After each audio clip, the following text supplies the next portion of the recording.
this special meeting of the second school committee to order at 6 o'clock. Oh, sorry, Ms. Mrs. C, please take a roll call. Ms. Vinella. Here. Mr. Charbonneau. Here. Ms. Grant. Here. Mr. Knight. Here.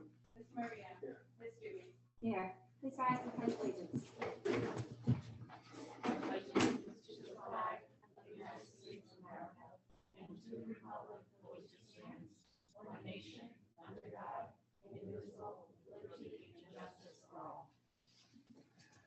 Next on our agenda is public participation. Ms. Lister, anyone signed up? So we'll move on to why we called this special meeting. Ms. Devine reached out to myself and facilities chair last week to let us know that a call had happened with Pride. They had told her that in order to maximize the increase to our reimbursement that's currently in effect, we would need to be looking to complete a stage 1 by February 15th. Mr. Charbonneau and I had been in conversation before about that was a really tight timeline, which is why it wasn't on an earlier agenda, but after that conversation, Mr. Charbonneau indicated that we could look to possibly meet that deadline, and so we have these items on the agenda tonight. So the first item is approval of amendment to Collier's project leaders contract. So we have the report here. Ms. Devine was unable to be here because of a family commitment. So she did work up this report, and this was formed. We have legal counsel here, and this was formed and reviewed by our legal counsel. I don't know if somebody wants to. Motion to approve. Second. There's been a motion to approve by Mr. Charbonneau, seconded by Ms. Grant. Any questions? Mr. Knight. I don't see the mayor mentioned anywhere in here. Didn't he put out a thing that he wanted a city council member and a school committee member involved in all contracts? I am not aware of. You passed it out at the last meeting. I didn't see any language about being involved in all contracts. No.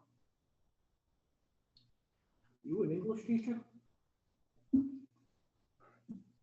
Mr. Charbonneau. So, hi Holly, hi Derek. Who's taking questions? Sure. Just some clarification, Derek. So the proposal is to get us through stage 1 and 2. Correct. The development of new ride stage 1 and 2, designer selection. So that would be you helping us create the RFP to go out for the architect that will eventually design the school. No, so let me clarify the 4 pieces in there, because in part it could be, but to be very clear, it's ride stage 1 and 2. As part of that, we'll need to go through designer selection to have a designer on board for at minimum any kind of revisions to stage 1 as well as the stage 2 submittal. So it's basically hiring the designer for essentially the same thing. You could potentially put the option in there to retain design services into stage 3, which would ultimately be design and construction, but the immediate task at hand would be getting the designer on board for stage 1 and 2 as well. And then the 4th component is the development of the CM RFP. The reason we've included that as well is because we will need to have a construction manager at least in place by the end of 2023 to not lose any of the bonus points that RIDE's made available. So that's what the amendment covers, is those 4 tasks. Okay, and you'll work with us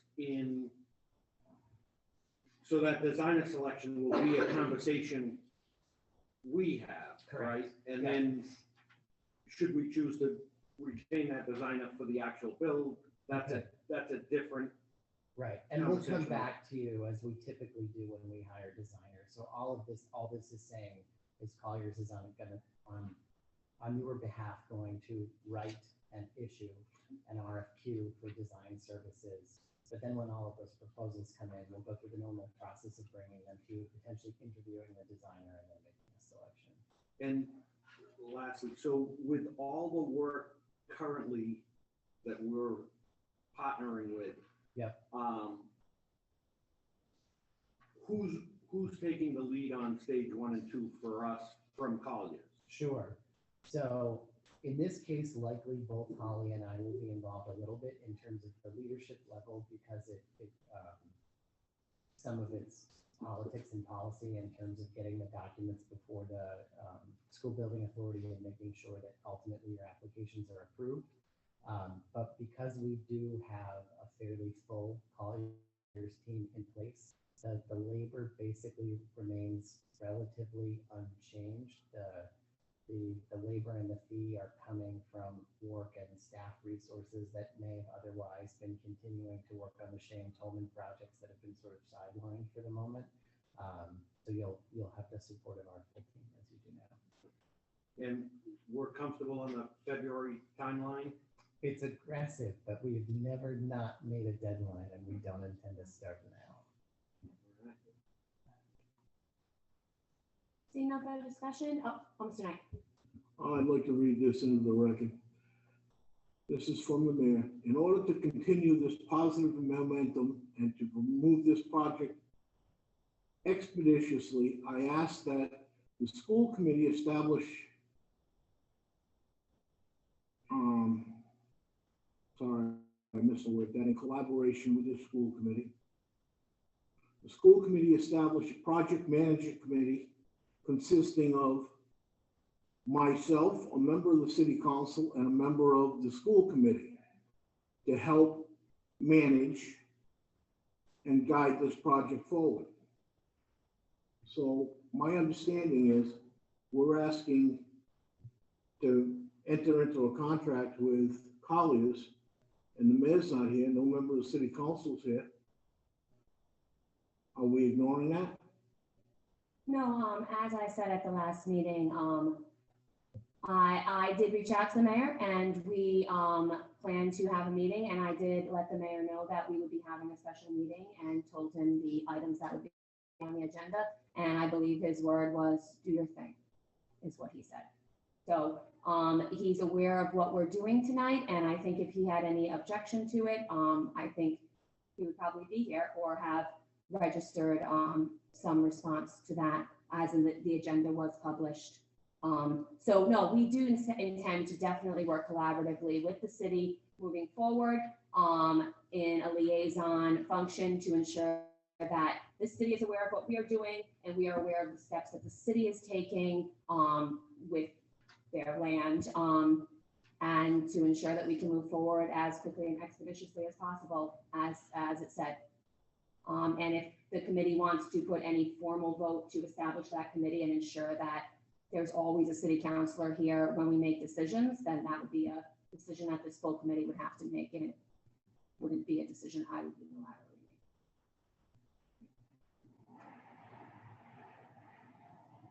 make. Ms. Listy, please take a roll call vote. Ms. Spinola. Yes. Mr. Charbonneau. Yes. Ms. Grant. Yes. Mr. Knight. Yes. Mr. Marino. Yes. Ms. Davis. Yes, the motion carries 6-0. The next item is approval to seek requests for qualifications, RFQ, for architect services for stage 1 and 2. Motion approved.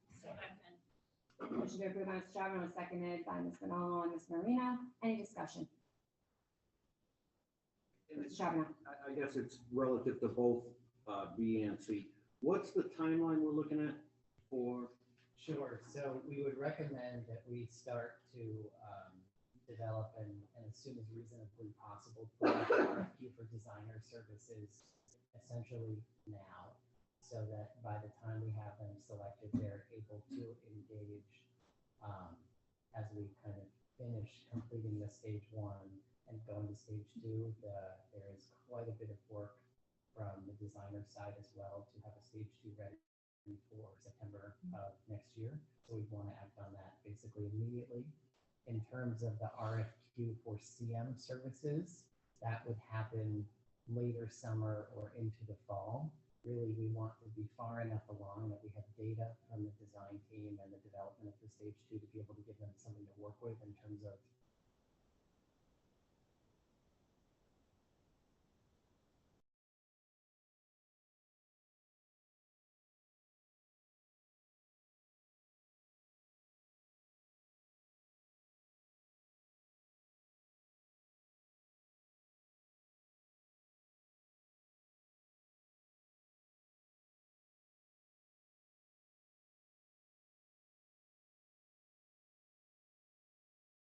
selection process in both cases. This just allows us to act on your behalf and seek these services.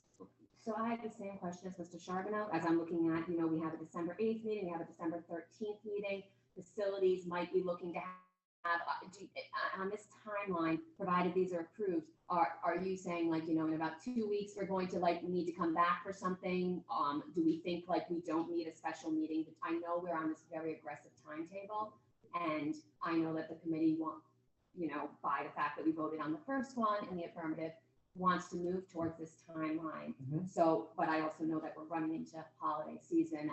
Sure. So do you feel like there's any need for special meetings in December, or those 8th and 13th will satisfy any need we might have? Yeah, no, I think we can work with your existing meeting schedule. The idea is just simply that we want to get moving, but neither of these two pieces, the hiring of the architect or the CM, are urgent in the way that hiring your OPM is urgent, because we will largely be responsible for the submission of the stage one. We simply need to, by the time we've submitted the stage one in February, we'd like to have an architect on board by then so that we can move forward towards September together, but that gives us quite a bit of time. So. Okay, excellent, thank you. Mr. Knight? Have you had any discussions with the mayor or the administration regarding this? I personally have not. Has anybody in Colliers? No. Okay. Ms. Lucy, please take a roll call. Ms. Manila, Yes. Mr. Charbonneau. Yes. Ms. Grant. Yes. Mr. Knight, Yes. Ms. Marino. Yes. Ms. Judy. Yes, the motion carries 6-0. And then we have approval to seek request for proposals, RFP for construction manager at risk, CMAR, for Unified High School project. Motion approved. Second. Motion approved by Mr. Charbonneau, seconded by Ms. Grant and Mr. Marino. Any discussion on this item? Mr. Knight? How much would it cost us in extra interest charges if we missed the February deadline?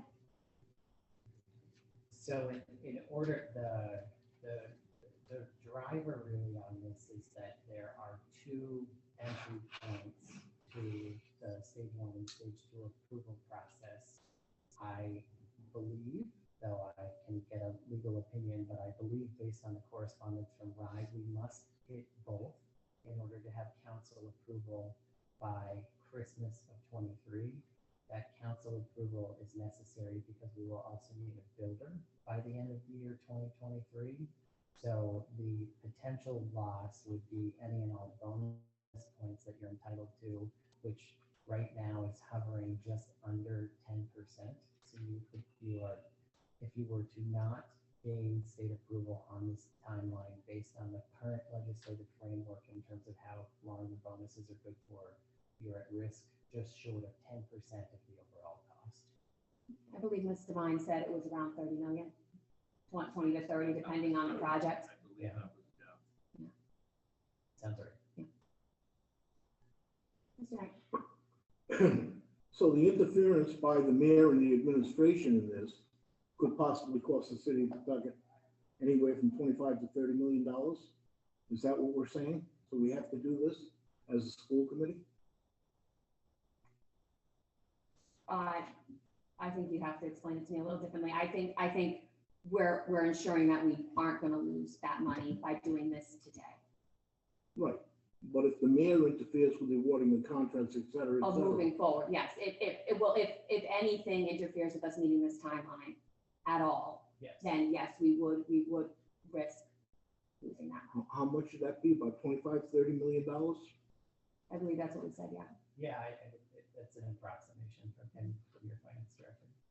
So this school committee must take action and continue to take action without the mayor, or the new successful school committee will have to take action without the mayor in the future. Is that correct?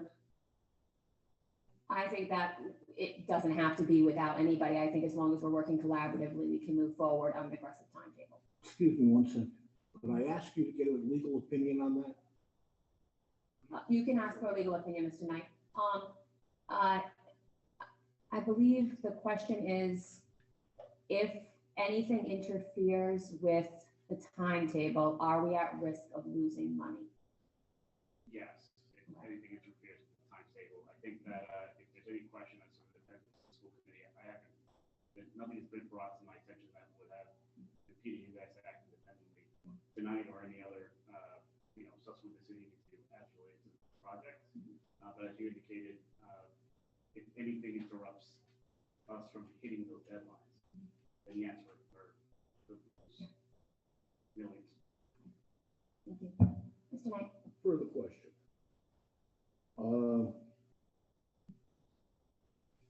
Do the Rhode Island School Business, I don't know what they call it, committee or whatever, rules, say anything about mayors of cities and towns and city councils getting involved in this?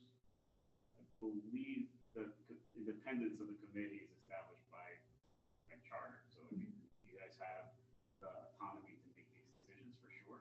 I believe anything input that we received from the mayor's office, at least as far as I understood about it, was seeking to have a collaborative, kind of informed relationship going forward so that they can work together to the extent that they can. But not that they would have any decision-making stake. So they wouldn't have that.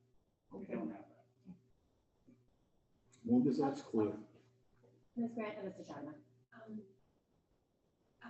Chairperson, Judy, I want to thank you for the conversation this evening because I want to commend you for the comments that you're making. I think some of the things that you're pointing out in regards to collaboration, us working all together, the city owning the property, and us working together as a team moving forward is very commendable.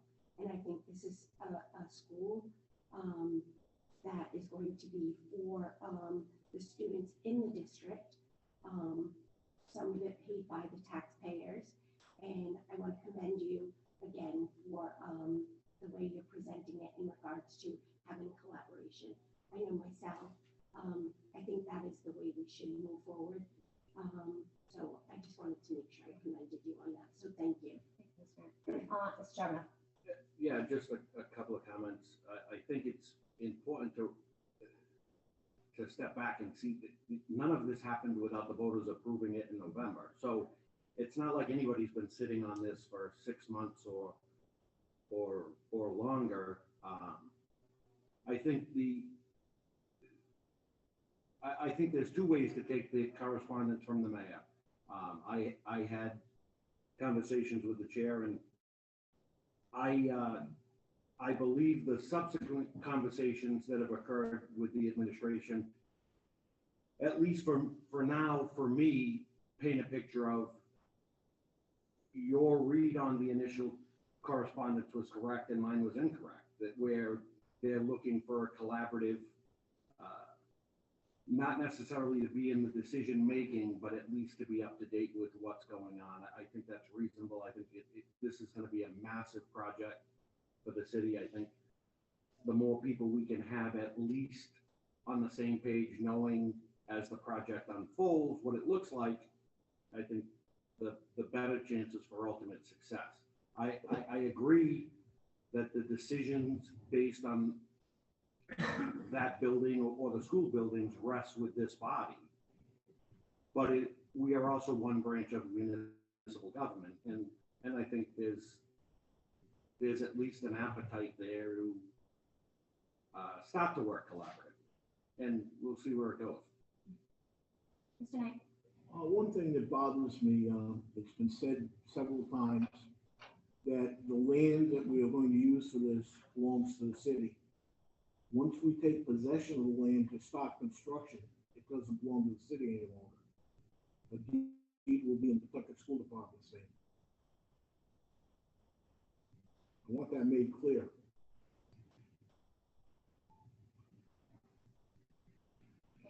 Ms. Liz, I see no further discussion. Can you please take a roll call?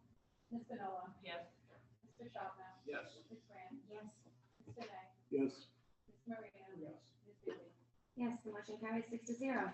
Motion adjourned. Second. Motion adjourned, Mr. Charbonneau, seconded by Ms. Grant. I say again to you all, happy Thanksgiving. All those in favor? Aye. Opposed? Motion carries 6-0. Happy Thanksgiving.